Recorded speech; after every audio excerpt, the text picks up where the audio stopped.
Been looking for a house with no walls or no whispers, no hiding places, no secret sister. Been looking for a house that won't shelter a lie, no tear-stained past or reason to cry. I wanna live. Welcome. This is EWE, Empowering Women Everywhere. And today our guest is Jacqueline Cassagnol, and she's of the worldwide community First Responders, Inc. And she's here to tell us about her organization and herself. Welcome. Thank you. Thank It's you so for good having to me. see you. Yes. Thank you for having me. Good. And we actually met at a PAN meeting. Yes. Which is, now what does PAN stand for? We don't know. Yes, we do. Yes, we do. We do. It's I'm thinking aging. It's aging network. It's an aging network. Yeah, for professionals. Professional aging network. Right. Yes. The Professionals of Aging Network. Yes. And I went there and I met Jacqueline there, and we started talking about her programs and what she does. Jacqueline is an LPN, then she became an RN, and then a BSN. What does that mean, BSN? It's a Bachelor of Science in Nursing. Okay. So she has all kinds of degrees. And then she got her master's in nursing administration. Yes. And her master's in nursing education. Yes. Right. So she actually teaches nurses. Yes. And you decided about how long ago that you wanted to form this 501c3 not-for-profit corporation? Yes. In 2011, I did training for first aid and first response. Okay. With a group of healthcare professionals in Haiti. And while I was doing my training, one of the students stood up and said, if only we knew what you're teaching us right now, fewer people would have died during the earthquake. Oh my goodness. And you knew about the earthquake. Yes. And what happened. So that touched me deeply. It touched your heart. Yeah. I broke down in front of this classroom. Right. So then I knew that I had to continue doing this type of work. Right. So I am the founder and president of Worldwide Community First Responder. We just celebrated 4 years. Okay. And what we do is we provide health education and training for first aid and first response, disaster preparedness, things as such. Right, right. And you do it worldwide. We do it worldwide. I have to say, though, that our focus now is the United States and Haiti. Okay. We've been in China. Last year we were in China. Okay. But it's a lot of work, and it's volunteer work, I have to say. Yes. Yeah, so, but it's a passion. I'm passionate about what our mission is. Our mission is to prevent deaths worldwide through education and training. Right. And that's what we do. Right. Provide education and training. Now, if there's some of our audience that wishes to help or become involved, is there a way that they can volunteer to help you? And Absolutely. They could go on our website. It is www.wcfrworldwide.org. okay. Again, it's www.wcfrworldwide.org. And they can get involved by volunteering, because we always need volunteers when we have events, health fairs. Every year we have this, what they call it, Martin Luther King Day of Service project. Okay. Where we different years we've done different projects, but last year we did a first aid training where we taught people how to do hands-only CPR. So, you know, people could volunteer that way, where they learn and could help to teach others how to do that life-saving hands-only CPR. Right. Otherwise, people could become a member.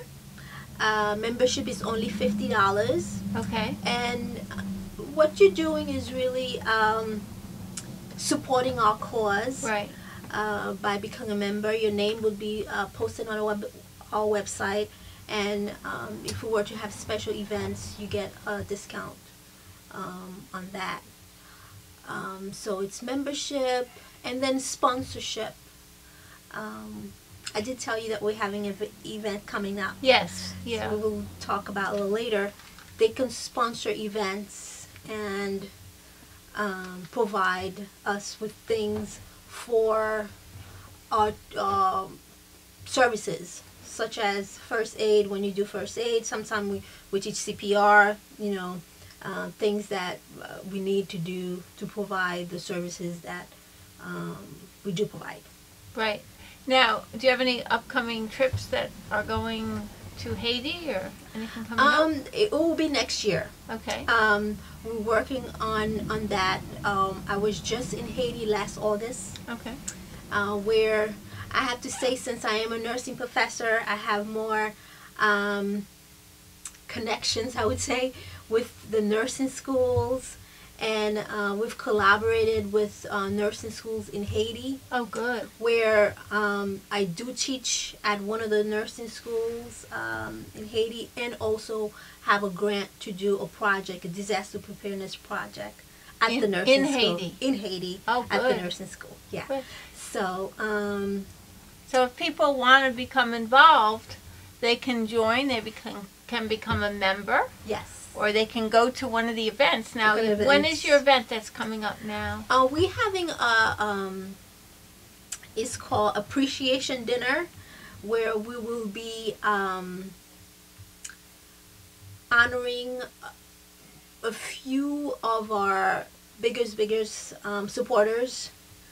It is on November 21st at the DoubleTree Hotel from 6 to 10. And it will be... Where is the DoubleTree? In Nanuet, New York. I didn't say that. Okay, in Nanuet. Okay, so DoubleTree Hotel by Hilton. That's what they call it, DoubleTree by Hilton. Used to be called Confident, but a few weeks ago they changed over to DoubleTree by Hilton. And it's in Nanuet, New York. Right. If they were to want to know more information, they could go on our website. Again, I will say it again, is www.wcfrworldwide.org. Right. And I could give information on our email. Now, who are you honoring? Oh, so I did say we're 501c3. Right. One of the people that we are honoring is a firm. He is a partner in the firm. Thomas Waddell. Actually, he's is in Newburgh. Yes. Yeah. Oh, you know him? I've heard of them. I have. They're huge. Yeah, they are huge. So they did our 501c3 for free. So that was awesome. So we need to recognize them. Recognizing them. We're honoring them for doing that, and then we're honoring a person, Haitian American Nurses Association. The Haitian American Nurses Association. Nurses Association. The president for Rockland County chapter. She has provided a lot of assistance to us and financial help for our trip last August in Haiti. And then we're honoring, we have an office, and that was free too. So we're honoring Bum of Gilead, a medical office is where we're located in Spring Valley, New York. And we're honoring him, Dr. Emily. He owns the whole building. It's a beautiful, beautiful building. Right. Yeah. So we're honoring him. So that's three Sounds people. exciting. And then we have a fourth person. The fourth person is somebody that does usually decorate our events. Okay. With balloons, beautiful balloons. Okay, so an event planner that's helping you with the event. Today's event, that's the business. Today's event, that's what it's called. And they've provided a lot of balloons and decorated our events. Okay, cool. So those are the people. Right. Well, that's very exciting. And it's going to be on the 21st of November. Yes. But there's other things that are happening around. People can get involved with the CPR training. CPR training, which is important. Right. I can't say how important that is for anybody to know how to give CPR, because you would not want to have somebody close to you die just because you didn't know how to give CPR. Right. Yep. And that's one of the things. What are you training in Haiti? What type of things do you train? we do mostly we do CPR also, but we do mostly disaster preparedness. So we teach them how to prepare for, especially in Haiti, hurricane, right, and flood, right, and things as such. That happens quite frequently there. Yeah. So yeah, that's what we do in Haiti. I also teach for them, and that's thank God, we've collaborated with a lot of organizations to provide our services. Right. Because without HANA, which is Haitian American Nurses Association, right, we wouldn't be able to do what we do in Haiti. Right. So they're a great supporter, and we love them. Good. Yeah, definitely. So it's a great opportunity for people to get involved. That's right. And yeah. Okay. So where are you teaching now? Dominican College. Okay. It's in Orangeburg, New York. Right. In Rockland. And you teach nurses? Yes. Okay. Nursing, community health. I've taught peds, intro to nursing, a bunch of things. So some of our nurses out there may have had you. Oh yeah. Call me Professor Cassagnol. And it's funny, you know, when you're out not teaching, you hear professor, you're like, right, you don't expect. Okay, all right. So what are your hours? I mean, how often do you teach, and then how do you have time to do all this? My hours are very, you know, as a professor, you have time. Oh, okay. Most of the time, you will teach a course, and then, you know, the remaining of the work is you could go home and do them, like correcting papers and so forth. So it doesn't pay that much. No, but it gives you the free time. Yes. Yeah. I'm able to go to pen meetings. Right. Once in a while. Cool. And it's great. Good. Yes. Good. I love it that way. And we're hoping to come down to your event. Oh, we would love to have you guys. Yeah, we're hoping to come down. Thank you so much for having me. I don't know if we're not finished, but thank you so much for having me. I was so happy to have met you, because when you introduce yourself, I'm like, oh, I have to talk to her. She's amazing. You do that, you do this, you do that. I'm like, oh, that's so amazing. Yeah. And well, we like to have people on that are really doing something to benefit the planet and giving back, and you know, for you to be teaching now, and so that you have the free time to be able to devote to training.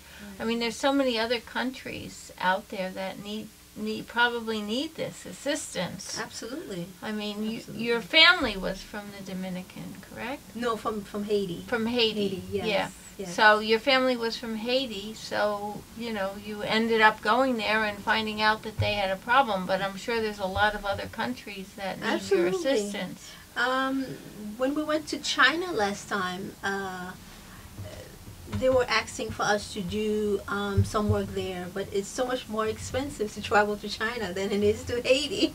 Right. So that was going to be needing bigger grants. How did you get the opportunity to go to China? Again, with Haitian American Nurses Association, okay. We did a presentation with, I'm also a member of Sigma Theta Tau Honor Society for Nursing. It's the International Honor Society for Nursing. I am a member of that organization, and we put in for a proposal to do a symposium at their what they call it, the research congress. And that was held in China, and we got to present our work with regards to disaster preparedness and health education with them. Right. And the people liked it, and they want you back, but they're not willing to fund you. Not yet. Not yet. Well, hopefully you'll be able to go back to China. Yeah. I'm thinking of a lot of other countries that probably yeah. could use this. I could do this full time, but actually I do it actually full time. I spend a lot of time doing it, but I have to pay my bills too. So, in these disaster situations, what is the special training and challenges for a nurse when she goes into this type of a disaster situation? I've addressed this several times, and I have to say that not all schools provide disaster preparedness training for nursing, unfortunately. That's why I personally have tried to reach out to different nursing, especially Sigma Theta Tau Honor Society for Nursing, right, to see how it could be encouraged more to have nurses or nursing students train on disaster preparedness. Right. So there's no most of them do not have.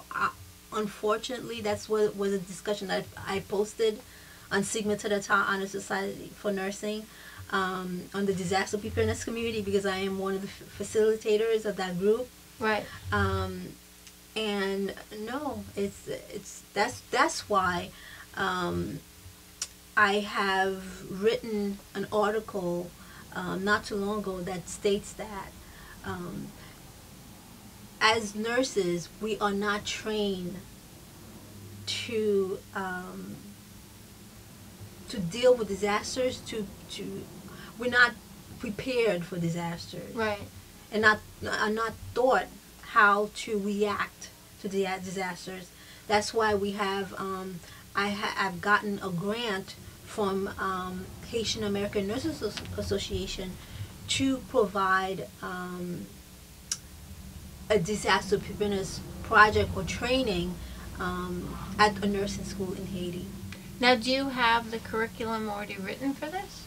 We put it all together. So it's all ready. Yes, it was a proposal that we first of all put a proposal together and sent it to HANA, Haitian American Nurses Association, and they approved it and gave us a grant. But it stated exactly what we were going to teach the students, and it's, again, hurricane. We did put earthquake in there just because they were concerned that they did not know what to do, and I don't know, and it's very hard to try to tell people they need to get prepared, because most people don't get it for some reason. Most people don't get that they have to get prepared. Not too long ago, September 11th, for 9/11, right, commemorating 9/11. Every year we have this presentation where we do disaster preparedness. Okay, we put a presentation on how to get prepared for disasters, and a young man asked me, "Why are we getting prepared? Are we going to have a disaster?" So I said, "We don't know. Right. We do not know if there's going to be a disaster. You never know. Right. It could happen any time of the day, of night. So that's why you need to be prepared." Well, I would think that the curriculum that you made for Haiti should be incorporated in all the nursing schools across the country. That would be awesome. Yeah. That would be awesome. How can we affect that? It's through discussions and try to convince people that it is important that people need to get prepared, and especially healthcare professionals. Right. Because you look up on to take care of your neighbors or your family when anything happens, something bad happens. Now, the class that you teach, it's really only for nurses and healthcare professionals. No, it's not. Oh, so no, it could no. really be for anyone. It could be, well, let me just say this. For the healthcare professionals, the nursing students, of course I include things that a nurse would do since I am a nurse. Right. But the presentation that we do for to commemorate 9/11, it's for anyone. Right. Yeah, we have it. We had it at our office. I can't talk. You had it in your office. Yeah. Oh, okay. So it was great. Very good. It's funny. He asked that question, that young man. Right, at that presentation. I was like, yeah. That's why you don't ever know when a disaster would happen. So I think we should schedule another one. When is your next one going to be? See, we have presentation based on commemorating events. Okay. Or special events. If a high school were to reach out to us, right, for a presentation, we could do that. Right. So basically, anyone that wants to have a presentation, like a village or a town that wanted to hold something on disaster preparation. Yeah, you could do that, yes. Or a hospital. Absolutely. Or a school, or yes. anyone. Yes. Yes. So they can contact you and set something up, and you'll come and speak. Absolutely. We have a group of people, not only me. Okay. So who else is involved in the group? Actually, my brother is the vice president. He's an OBGYN. We have one of actually he used to be my professor, and now we're colleagues. And so he's from the Dominican No, College? he teaches at Mercy College. Oh, at Mercy College. Where I got my degrees. And then we have, who else we have? We have somebody that I went up to school with. We got our masters together. It's a nurse. Right. And then what else we have? Oh, we have a legal advisor. Another thing I want to say is you don't have to be a healthcare professional, obviously. You don't have to be a healthcare professional to be involved in our organization. Right. There's so many things that need to be done. Right. So if you want to get involved, please get in touch with us. And what's your phone number? It's 845-608-7409. 845-608-7409. Well, great. And it's so wonderful to see all the good work you're doing, and it's so necessary at this point in time, especially because there's things happening all over the place. I mean, we just had a problem in South Carolina, and that's in the U.S. They had flooding in Europe. They've had all kinds of things. All over the world. I believe that everybody should be a first responder. Why? Because you should be able to provide help for you and your family. Just basic. You should know the basics so that your family could survive in case of a disaster. So the more people that know them, the more people that will be able to be there when help arrives. That's right. We tell them what to have in that emergency backpack. Emergency, like all your medications, you should have a list of all your medications. Just examples. You should have phone numbers of your family, just in case. You never know if something were to happen to you, to have that. So many things that we have a whole list of things that we tell them that's what you should have, and things that you would figure that you will really need. You will really need just in case of emergency to happen. Right. And not to think of those elderly people that needs even more stuff. So, and pets. Yeah. Yeah. What do you do with your pets? Yeah, that's why you have to prepare. You have to know what you're gonna do. We don't usually do most things on pets, but we can. Yeah. We can. And it's all about preparing, right? What do you need? You could do a little research even on your own to find out what you would need in case of emergency for your pets. Right. So it's all about preparing. And whenever we do that presentation in disaster preparedness, we tell them this is what we suggest that you have in your backpack. Right. But do your little own research and see what else you personally are going to need, right, in case of an emergency. What do you think is the most widely difficulty or challenge that people have? Right, things in like the that. area? And then we look into and we collect the surveys after we've done the surveys. We collect the surveys and look to see what kind of problems we find. And then you can address them specifically. Right. Yeah, that's the whole idea. We go into a process, assessment, and we teach our nursing students to do that. Right. You know, just don't just look into what the problems are. Right. And then address them by, providing, again, education. Right. Well, let's get some support here. Right. We need some sponsors, so I would like you to meet the people up at the Greater Hudson Valley Medical Association and see whether or not, you could do some programs up there that on would be preparedness. awesome. Yeah, Right. definitely. So, okay. Well, this is Jacqueline Cassagnol, and we'd like you to all come out and support her work, and you can see her on her website at WCFRworldwide.org. It's www.WCFRworldwide.org. Okay. Well, thank you so much for coming. Thank you.